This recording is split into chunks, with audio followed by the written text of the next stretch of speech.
باتوں کا سلسلہ موسیٰ نبی علیہ السلام کے تعلق سے ہے۔ فرعون کے لوگوں نے موسیٰ نبی علیہ السلام کی طرف سے جو معجزہ دکھایا گیا اسے دیکھ کر ایمان لے کر آئے، خصوصاً جادوگر لوگ اور فرعون کے قوم میں سے تھوڑے لوگ۔ مگر فرعون حقانیت اور سچائی کو دیکھ کر ایمان لانے کے بجائے ظلم و زیادتی اور زیادہ کرنے لگا، تو اللہ سبحانہ و تعالیٰ سے موسیٰ نبی علیہ السلام نے دعا کی، اور پھر جو وہ انجام تک پہنچا۔ آگے اللہ سبحانہ و تعالیٰ نے کہا وَأَوْحَيْنَا إِلَىٰ مُوسَىٰ وَأَخِيهِ، ہم نے موسیٰ اور ان کے بھائی کی طرف، ان کے بھائی سے مراد ہارون علیہ السلام، ہارون علیہ السلام کے بارے میں سورہ اعراف میں تھوڑی بات آئی تھی، تو ہمیں ہے کہ جب موسیٰ نبی علیہ السلام کو اللہ نے نبی بنایا تو موسیٰ نبی علیہ السلام نے اپنے بھائی کی سفارش کی کہ اللہ میں اکیلا ہوں، میں فرعون کے پاس جاؤں گا۔ یہ بات رہ گئی تھی، آپ کو بتایا نہیں تھا، یہاں چونکہ تھی نہیں، یہ مختصر بات چل رہی ہے اس صورت میں، سورہ یونس میں۔ تو موسیٰ نبی علیہ السلام نے درخواست کی اللہ رب العالمین سے کہ اللہ میرے ساتھ ساتھ میرے بھائی کو بھی نبی بنا دے تاکہ ہم دونوں جائیں اور مضبوط ہو کر جائیں، اکیلے کے بجائے دو آدمی ہو جائیں گے اور فرعون کے پاس ہم لوگ جائیں گے۔ تو اللہ نے موسیٰ نبی علیہ السلام کی درخواست پر ہارون علیہ السلام جو ان کے بھائی تھے ان کو بھی نبی بنایا۔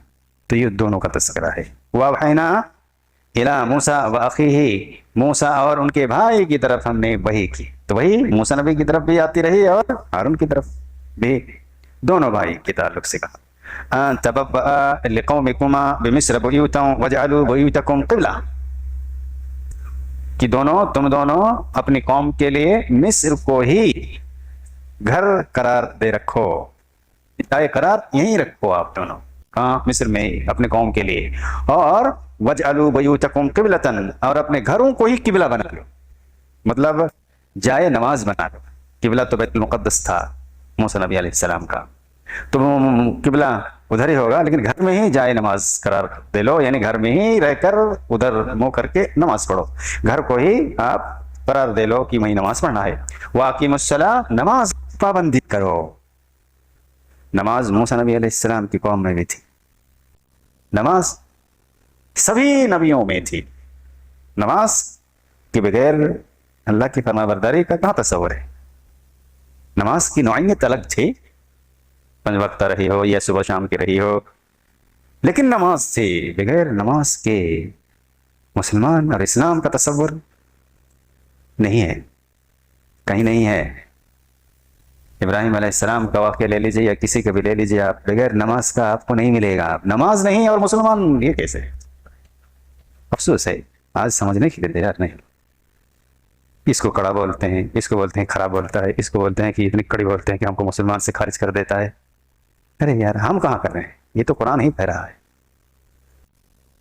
بغیر نماز کے ایک مسلمان اور اسلام کیسے ہو سکتا ہے؟ یہ کیسے ہو؟ ہم نماز نہیں پڑھیں گے اور پھر بھی مسلمان رہیں گے؟ صرف مسلمان ہی نہیں، مسلمانوں کے جو کام ہوتے ہیں اسلام کے ان کاموں میں آگے آگے رہیں گے، یہ بے شرمی کی حد ہے۔ ایک آدمی جس چیز کے تعلق سے کوئی مطلب نہیں اور اس چیز میں وہ آگے لیڈنگ کرے، یہ کیسے ہو سکتا ہے؟ یہ تو بڑا عجیب ہے۔ مدرسے اور مساجد کے مدارس کے ہم متولی رہیں گے اور سیکرٹری رہیں گے اور رہنما رہیں گے اور سب آگے ہم کام کریں گے، نماز ایک وقت نہیں پڑھتا، یہ کیسے ہے؟ یہ کیسے سوچتا آدمی؟ یہ کرنے والا کیسے سوچتا ہے اور عوام کیسے سوچتی ہے؟ عوام بھی کتنا، کہاں تک ان کی سوچ ہے؟ جو لوگ نمازی لوگ ہیں ان کی سوچ بھی کتنا کم تر اور گھٹیا ہے کہ آپ نماز پڑھ رہے ہیں اور آپ نماز کے جائے نماز کا، مسجد مدرسے کا آپ ذمہ دار بنا رہے ہیں بے نمازی کو۔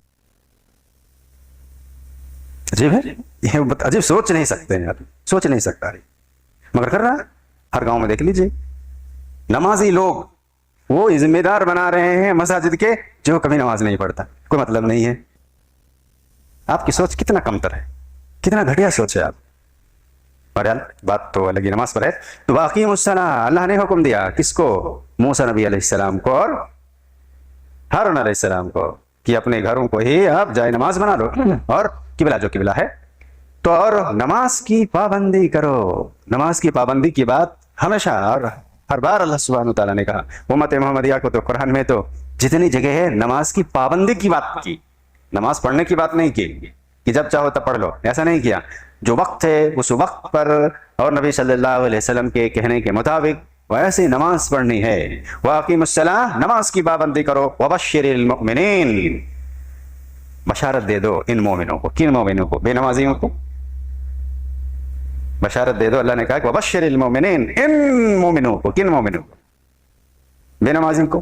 نماز نہیں پڑھے گا اور کہے گا کہ ہم جنت جائیں گے، یہ نہیں ہو سکتا یار. یہ تو ایسے ہی آدمی کی ایک حرف لکھنا نہ جانتا اور بولے کہ میں تو ڈاکٹر بنوں گا، یہ کیسے ہو سکتا ہے؟ آپ کو لکھنا پڑھنا تو سیکھنا ہی ہوگا. نماز کے بغیر جنت کا تصور نہیں ہے، اسلام میں نہیں ہے. سیدھی سیدھی بات ہے. یہ اور بات ہے کہ کوئی ابھی ایمان لایا اور ابھی مر گیا، وہ تو الگ بات ہے، اس کو موقع کہاں ملا نماز کا. لیکن نماز ایمان والے ہیں یا آپ کو نماز کا وقت ملا اور آپ کہیں ہم نماز نہیں، نماز سے نہیں، ہم کلمہ پڑھتے ہیں نا کافی ہے، یہ نہیں ہے. یہ اسلام میں نہیں ہے، کہیں بھی نہیں ہے، کسی بھی جگہ میں نہیں ہے، کسی مسلک میں نہیں ہے. یہ اور بات ہے کہ اس مسلک کے علماء کرام ڈر سے نہ بولتے ہوں، لیکن کسی بھی مسلک میں یہ مسئلہ نہیں ہے کہ بغیر نماز کے بھی جنت جائے گا. اللہ سبحانہ تعالیٰ نے تو کہا کہ فَوَيْلٌ لِّلْمُصَلِّينَ، ان نمازیوں کے لیے بھی جہنم ہے جو نماز میں سستی کرتے ہیں. یہ تو بغیر نماز کے جنت. اللہ کہے کہ وہ نمازی جو نماز میں سستی کرتا ہے، فویل للمصلین، مصلی کہتے ہیں نماز کو، جو ویل جہنم کا گڑھا ہے، جہنم ہے ان مصلیوں کے لیے جو ان صلاتہم ساہون، صلات اپنے نماز سے سستی کرتے ہیں، غفلت، من چاہا پڑھا نہیں تو نہیں پڑھا. ایسے نماز پڑھنے والوں کو بھی جہنم ہے، ان نمازیوں کو بھی جہنم ہے، اور بے نمازی کو جنت ہے. یہ کیسے ہوگا؟ یہ سوچنے سے باہر ہے، سوچ سے پرے ہے. اسی لیے ایسا نہیں ہے. اللہ سبحانہ تعالیٰ نے سیدھا کہا وَبَشِّرِ الْمُؤْمِنِينَ، انہیں مومنوں کو آپ جنت کی خوشخبری سنا دو. کن مومنوں کو؟ جو نماز پڑھیں گے. اس لیے ہمیں چاہیے ہر حال میں، اللہ نے سہولت دی ہے، سہولتیں دی ہیں نماز کے لیے. وضو نہیں کر پاتے ہیں، بیمار ہیں، تیمم کر لیجیے. اس ٹھنڈے کے موسم میں کوئی ناپاک ہو جائے، بیوی سے ہمبستری کر لے اور غسل کرنے کی پریشانی ہے، بیمار ہو جائے گا، غسل کرے گا تو سہولت ہے، تیمم کر لیجیے. اللہ نے سہولت کہاں نہیں دی ہے؟ سب جگہ تو دی ہے. آپ کو تو آسان سے آسان بنایا. الدین یسر، ایک دم آسان ہے. آپ سوچو ہی تو صحیح، کوشش تو کرو. مگر آپ پہلے ٹھان میں نماز نہیں ہے، بہت مشکلات ہیں اس میں، تو ویسے جنت جانا بھی مشکل ہی ہوگا.